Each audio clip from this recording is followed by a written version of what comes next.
Video aksi bela negara dengan tema Tangkal Hoax mulai dari sekarang yang dipersembahkan oleh peserta Latsar CPNS tahun 2021 Angkatan ke-61 Kelompok 4 Subkelompok 2 yang terdiri atas nama Yogi Arko Ujung, Yaumil Fauzia Hasibuan, Yemi Maboru Tarigan, Yeni Gresya Hasugian, dan Yulia Sari Borusebakti.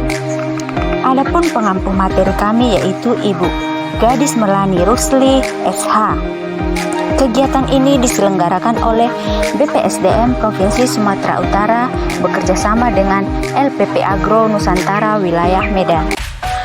Hoax merupakan berita palsu yang sekarang ini sedang marak di kalangan masyarakat. Fenomena hoax bukan lagi hal yang jarang terjadi termasuk di Indonesia, khususnya di media sosial. Hoax dapat membuat masyarakat resah karena informasi yang tidak diketahui kebenarannya. Karena semakin berkembangnya teknologi komunikasi dan informasi juga membuat hoax dapat beredar dengan cepat di kalangan masyarakat. Sebagai anak milenial, kita harus cermat menanggapi berita-berita yang beredar di saat ini. Ada 5 tindakan yang dapat kita lakukan untuk menangkal berita hoax. Yang pertama ialah periksa data. Apabila data yang ada di dalam berita tersebut hanya opini, maka sebaiknya kita tidak perlu terlalu mempercayai berita tersebut. Apabila berita tersebut hanya disampaikan oleh oknum-oknum seperti ormas, juga sebaiknya kita jangan terlalu mempercayainya. Kecuali berita tersebut disampaikan oleh instansi resmi pemerintahan seperti Polri, Kemenkes, KPK, dan instansi pemerintahan lainnya. Sehingga berita tersebut layak dan dapat dipertanggungjawabkan. Yang kedua, cek keaslian foto. Berita-berita hoax seringkali disebar dengan menggunakan media foto.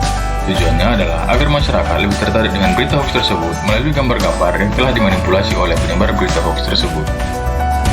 Namun sekarang, kita dapat langsung mengecek keaslian foto tersebut melalui fitur Google Images dengan cara kita masuk ke dalam halaman image.google.com. Kemudian, kita dapat memilih gambar yang akan kita cek keasliannya dengan cara memasukkan gambar, kemudian menguploadnya ke dalam fitur tersebut.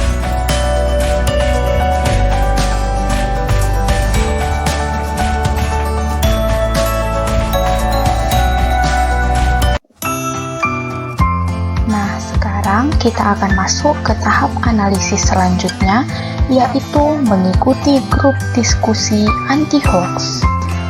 Maraknya penyebaran berita hoax di Indonesia tak jarang menimbulkan kebingungan, juga rasa tidak aman dan nyaman.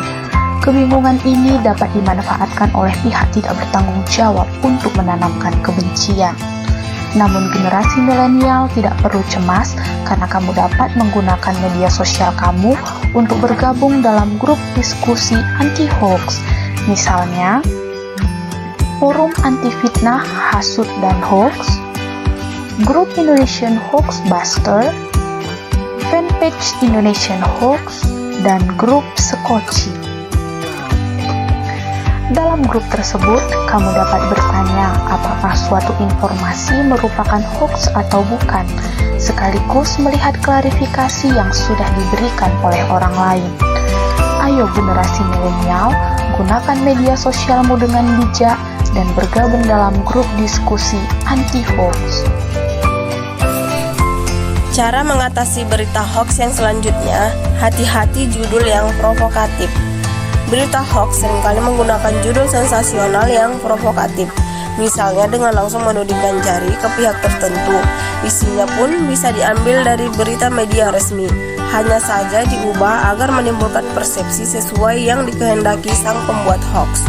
Oleh karena itu, apabila menjumpai berita dengan judul provokatif, sebaiknya Anda mencari referensi berupa berita yang sama dari situs online resmi.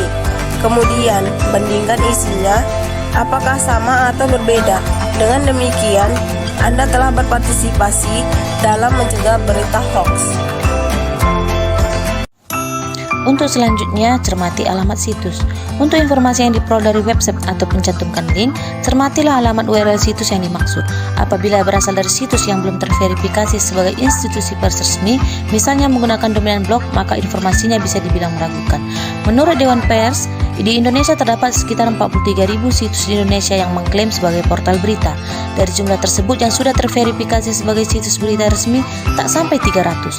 Artinya, terdapat setidaknya puluhan ribu situs yang berpotensi menyebarkan berita palsu di internet yang mesti diwaspadai. Makin sering orang melihat sebuah konten, makin mudah mereka mempercayainya. Hanya karena banyak teman-teman Anda share berita tertentu, bukan berarti berita tersebut pasti benar. Anda bisa mencegah ikut ramai-ramai termakan hoaks dengan melakukan pengecekan lebih lanjut. Yuk, mari sekarang kita jangan mudah percaya dengan hoaks. Untuk Indonesia yang damai, aman, nyaman, dan sentosa. Be smart and be careful. Terima kasih.